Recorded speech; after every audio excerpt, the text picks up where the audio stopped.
Welcome to Equipped for Impact, the podcast designed to assist Christian parents, leaders, and educators raise up the next generation to stand firm in their faith and influence their world for Christ. We're your hosts. I'm Nate. And I'm Lewis. So let's get started. Here we are in episode 3. If you've been following along with this beginning of our journey here, you've caught the first couple of episodes. We've been talking about really that triad that's helping parents disciple their children. So we started off first talking about, it is the parents. Deuteronomy 6, it's your job as parents to disciple your children. God gave you that primary responsibility, but we're not alone, right? We said it takes a village. And so God gave us the church. He instituted the body of Christ, the church, to help us be that community, to equip parents and disciple kids and be those extra adults to really just pour into the kids' lives and disciple the parents, disciple the kids, just as a secondary help. Have other adults. That intergenerational discipleship is what we talked about last episode. And so now we're talking about the third, the role of the school in strengthening families. It's a Christian school can be a good help in raising children to really impact and influence their world for Christ. So that's where we are today. So Lewis, what have we seen as it comes to the role of the school in strengthening families?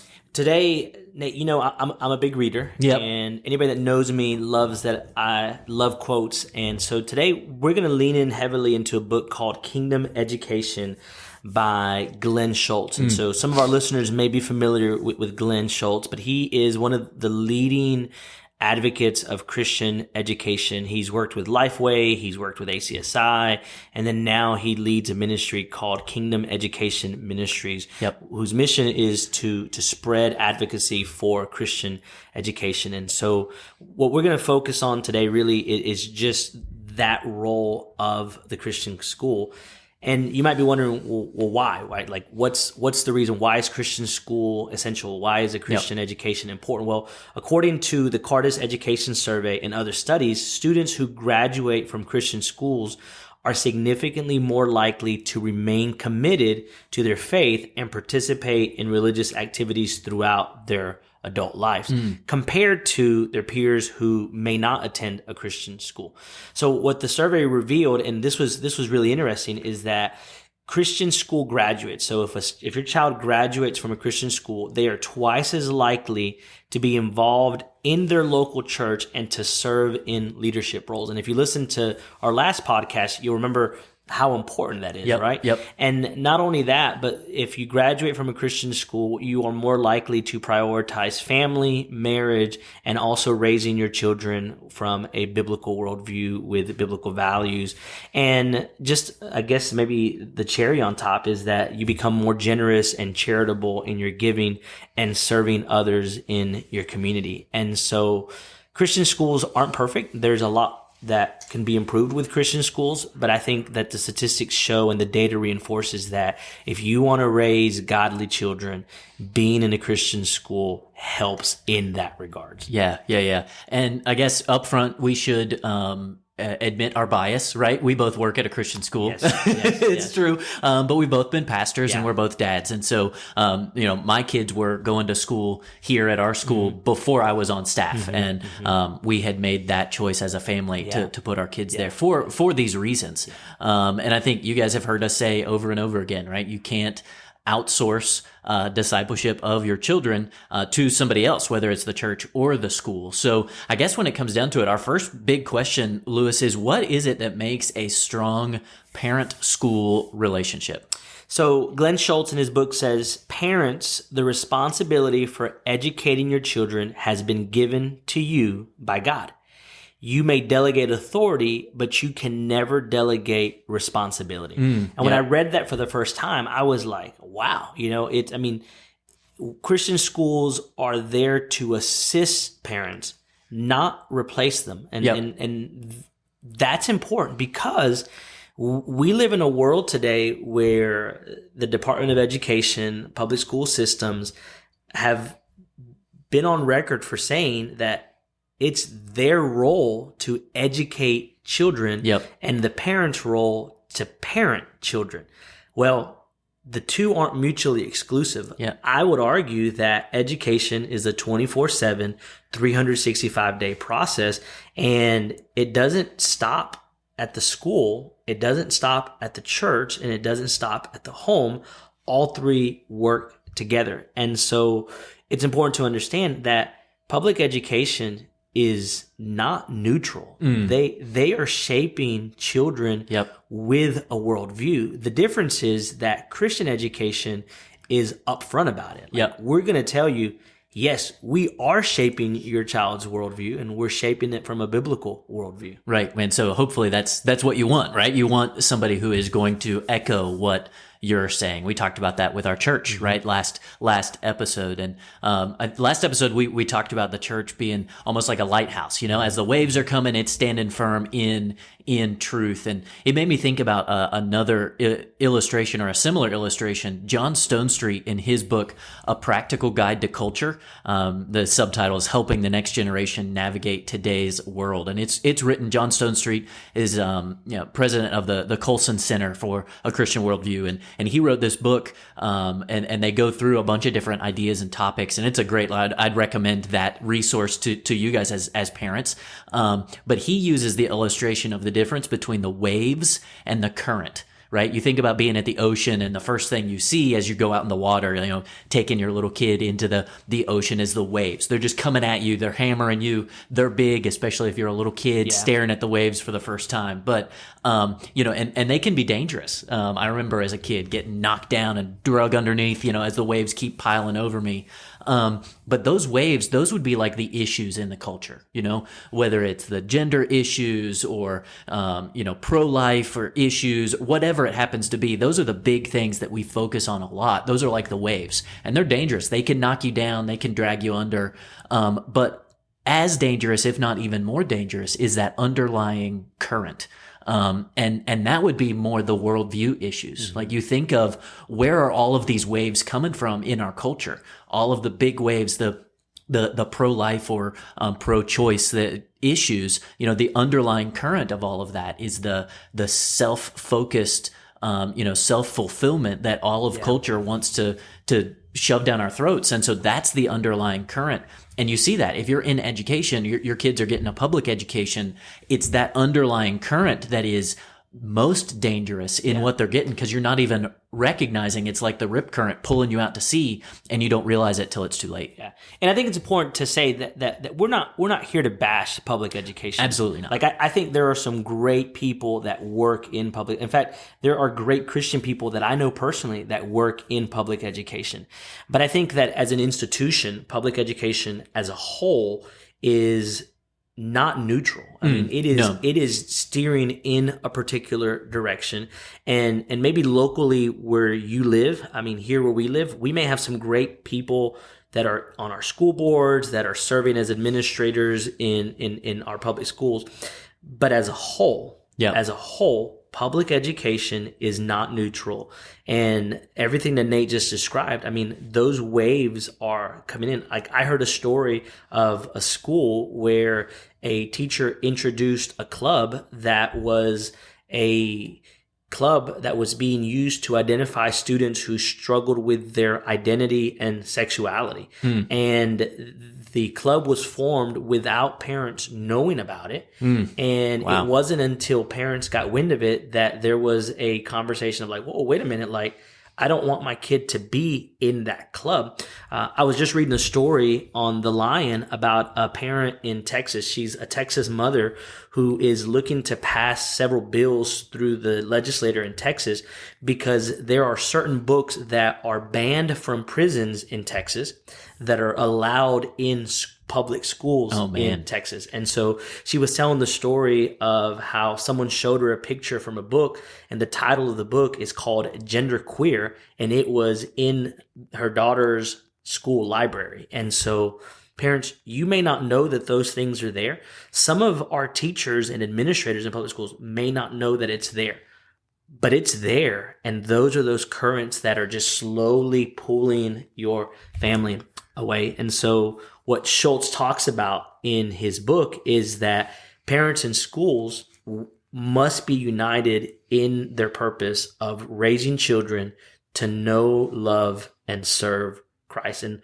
ultimately, the goal of all education is not just academic excellence, but it's spiritual formation. Right. Yeah. And so you need to make sure, like, is your family's, mission and vision, like, does that, you may not have that formally written out, right? But you've got an idea of what do you want, what is most important to you, and hopefully that's informed by the Bible. And so does that align with your school's mission and vision? Because just because a school slaps Christian in the middle of their school name doesn't necessarily mean that they are promoting a true biblical vision for what a mature, educated individual should be. And so you need to double check, is what they're producing really lining up with what I want for my child? And so just on the front end, checking those things is really important.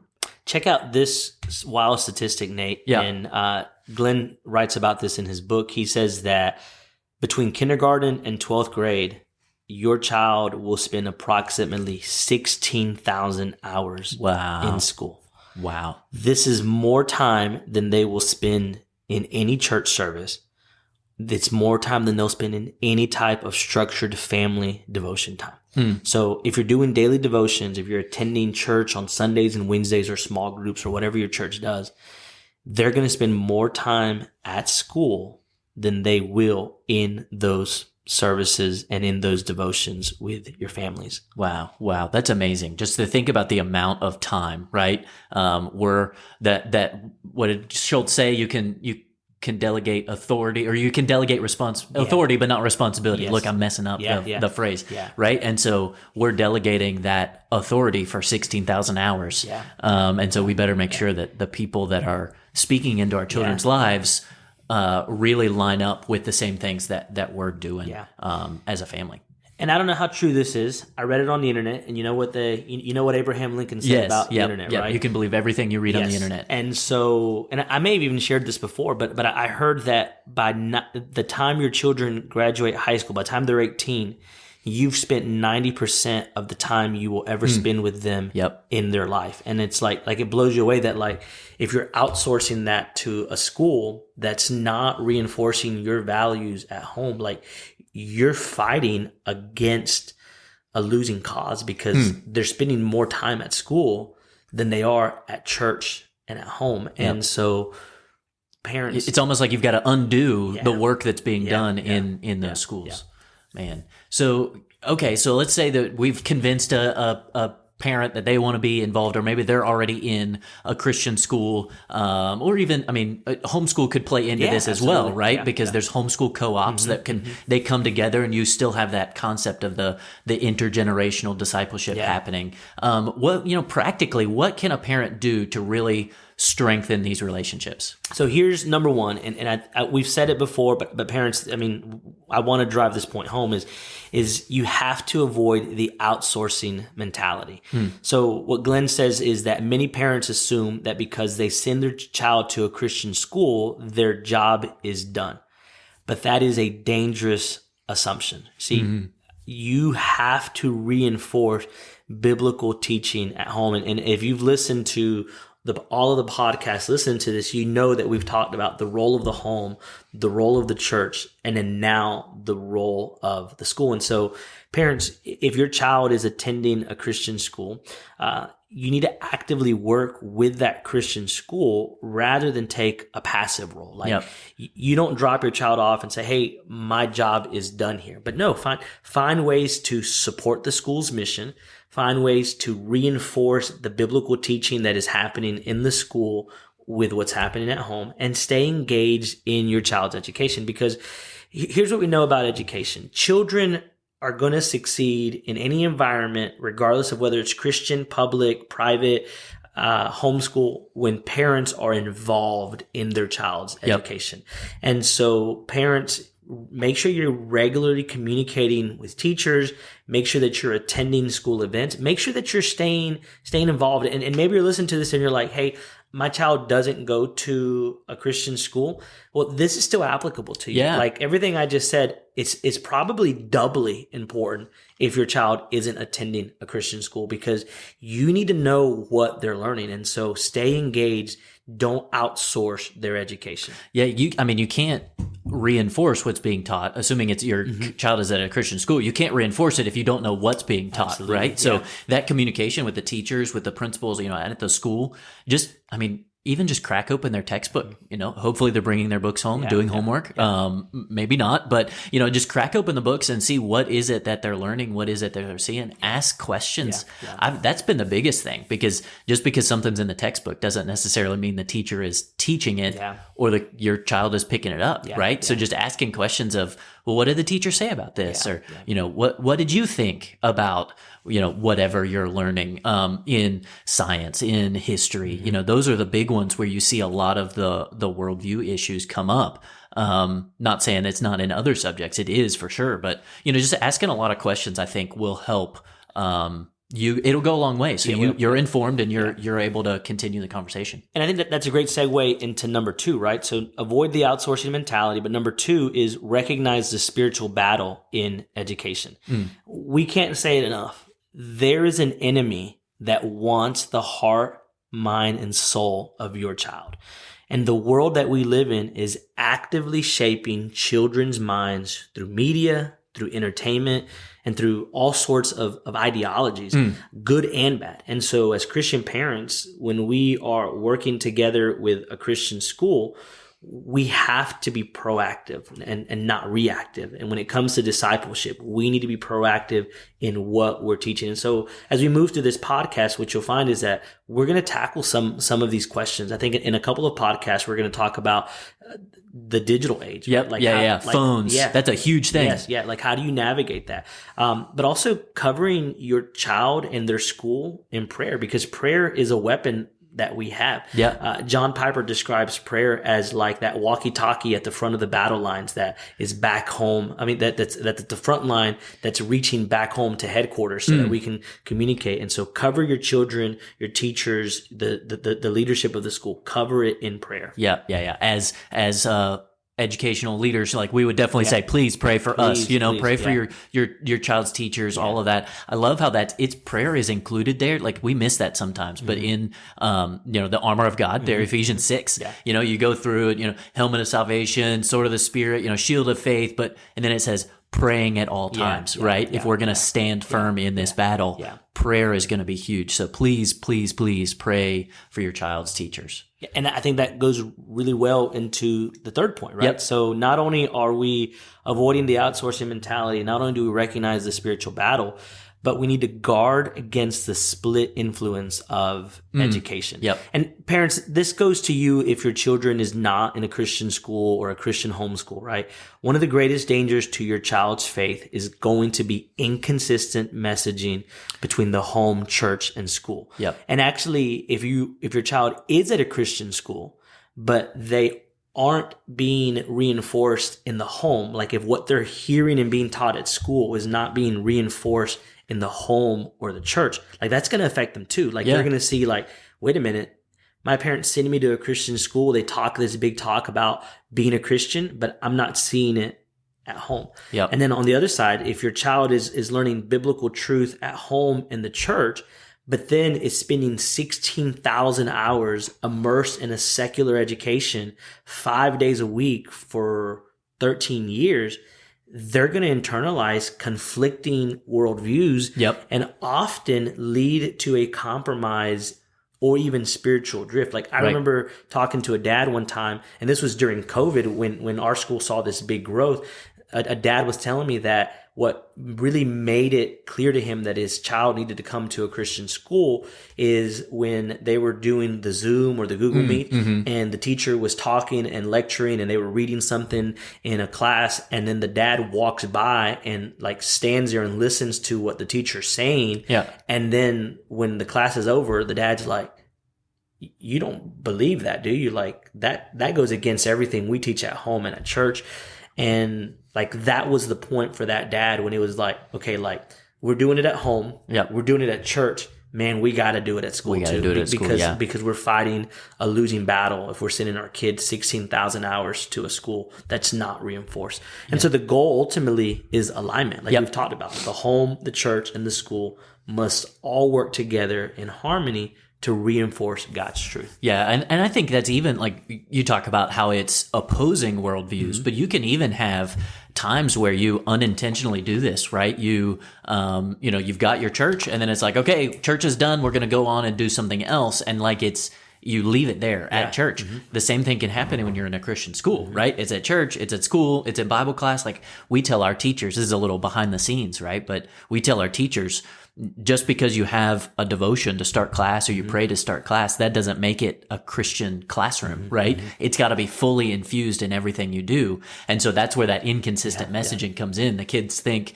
oh, well, we did our devotions, we do our church thing, I've done my Christian school thing, now let me go do everything else. And they end up with this dualistic kind of split lifestyle going on in the world. So let's get practical. How can parents actually do this today, Lewis? What would you say to them? So let me give you a word picture. So I guess maybe an illustration is probably... Okay.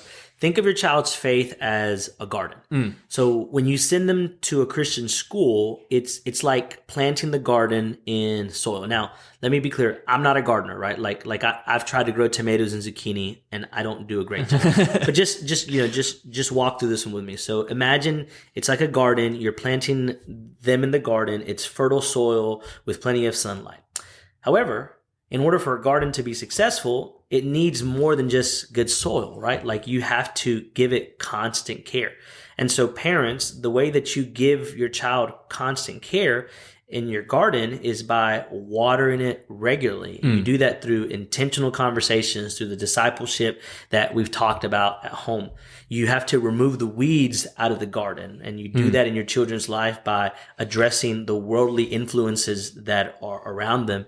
And then you have to nourish that garden. And the way you do that in your children's life is through family devotions and through the biblical reinforcement in their church. And so all of this is working together, because if you neglect the garden, weeds are going to grow, the plants are going to wither. Yeah, you don't just weed a garden once and then it's done, right? Yeah. They're constantly popping up. Constantly. And parents, if you assume that your job is done by sending your child to a Christian school, then you risk your child's faith becoming weak and shallow. And so just as a healthy garden requires ongoing care, so does your child's spiritual growth. And so commit to an active engagement. Yeah, I think with that, and we've already said this, so we don't need to belabor the point, right? But recognize that the education is a spiritual battle, right? Just like all of life.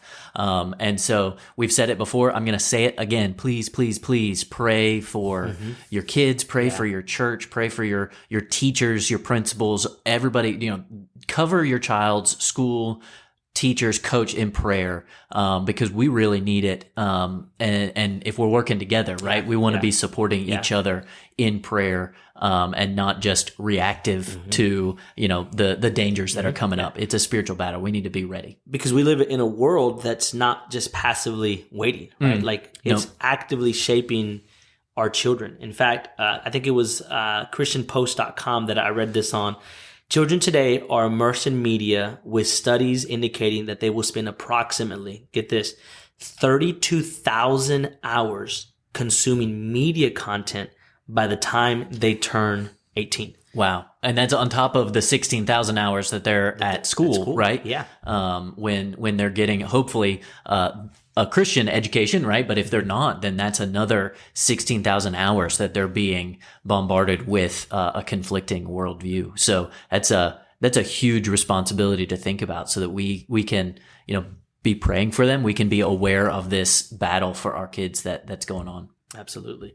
And the final part, I would say, really is what we've been driving home over these last few podcasts, is that there needs to be alignment between the home, the church, and the school. Yep. If your child receives conflicting messages between any of these, it's going to cause confusion and compromise in their faith. And what happens is something that Brian Smith from BJU calls a two-story mindset, Yep. right? So it's that dualistic mindset of I have my faith that I keep upstairs, and then I have the rest of my life that I keep downstairs. And so we start Right. to compartmentalize. And so if there is not alignment between the home, the church, and the school, then your child may inadvertently develop this idea that, okay, I act Christian when I'm at school. Yep. I act Christian when I'm at church, but everything else in between isn't really Christian. Yeah, yeah. You end up we use the illustration of a three-legged stool, right? Of the home, the church, and the school.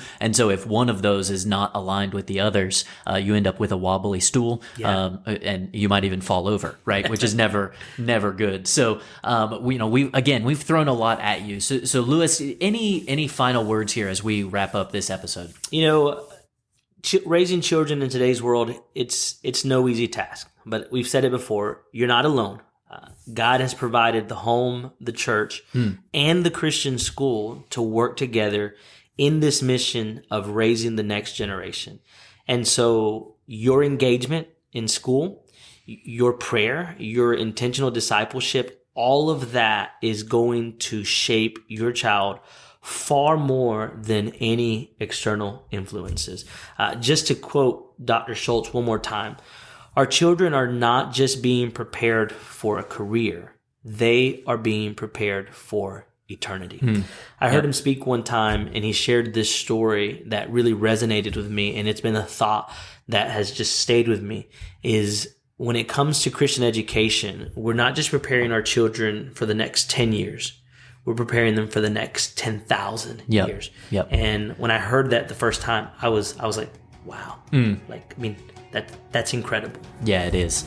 So next time we're going to continue this journey together with you guys, our listeners, and we're going to move on to tackle the critical question. We've used the term worldview, biblical worldview, a lot. So next episode, we're really going to define that for you and explore why it's essential for children to develop one early on, and talk about how it shapes faith, right? And all the different things that come with that, and how you can intentionally shape your child's worldview. And from there, you already teased, right? We're going to start moving into some practical issues such as phones and social media and different things like that. So if you've got an idea of a topic, an episode you would like to hear, shoot us an email at podcast@waynechristian.org. We really want to hear your ideas. We want to hear from you, hear your questions, and be able to release episodes that are relevant. You guys want to hear, give you the tools to be equipped for impact. So be sure to subscribe so you don't miss our next episode. Share it with friends who you think would really benefit from this, so that they can be learning and growing with you together. So thanks for joining us today. Until next time, keep leading the next generation to stand firm in their faith and influence the world for Christ.